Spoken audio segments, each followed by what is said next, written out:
So, I don't like talking very much about money. I'm certainly not going to talk about my net worth, all the money I make, all the fortune I have or not or don't have.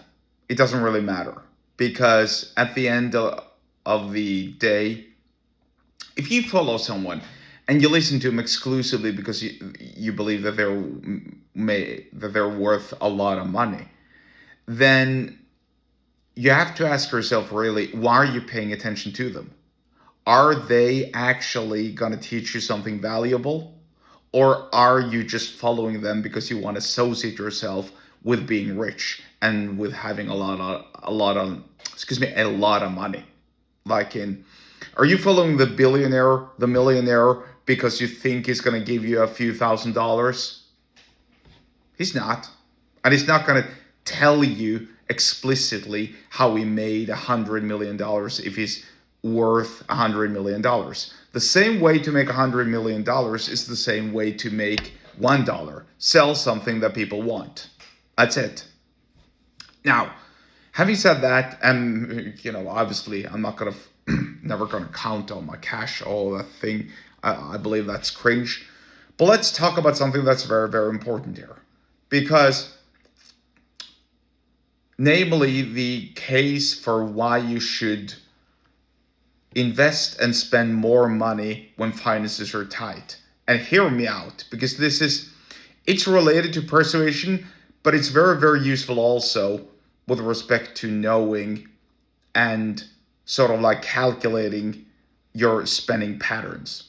So whenever I have a lot of money, I find myself to be a little bit tight, a little bit stingy. I don't like parting ways with the money I have for whatever reason. I can't explain why.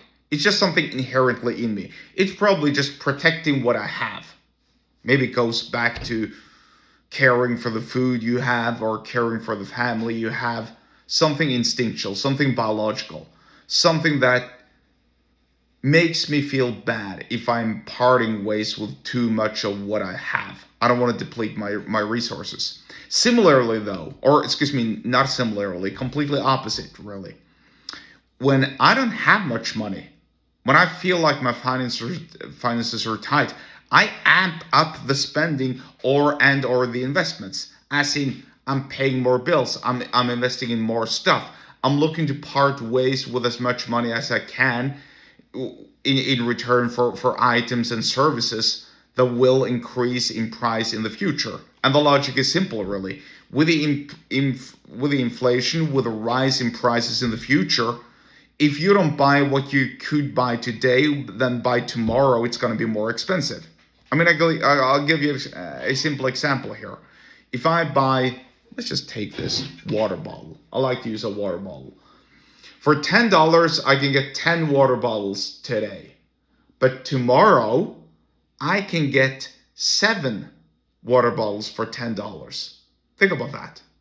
And in, I don't know, 5 years, I can only get 5 water bottles for $10. Think long and hard about that. And these are water bottles. And you can do the same with groceries and with other items as well. But think about what that means in terms of investing in assets that will appreciate over time, whether that's crypto or gold or housing or art or, I don't know, cars, whatever it is, which should lead you into actually paying, or which should lead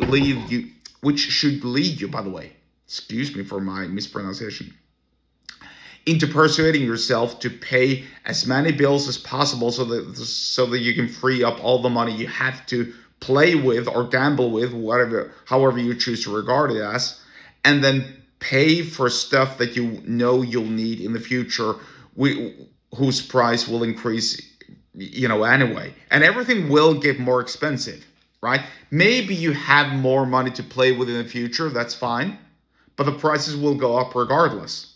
And so if you don't have much money now, why don't you rather invest all of your, not all of your money, of course, by the way, this is not investment advice, but persuade yourself to invest the money that's freed up into items that will later appreciate in value, so that you can get as much money possible for your money, or so that you can get your money's worth, literally. And like I said, I used a very simple example.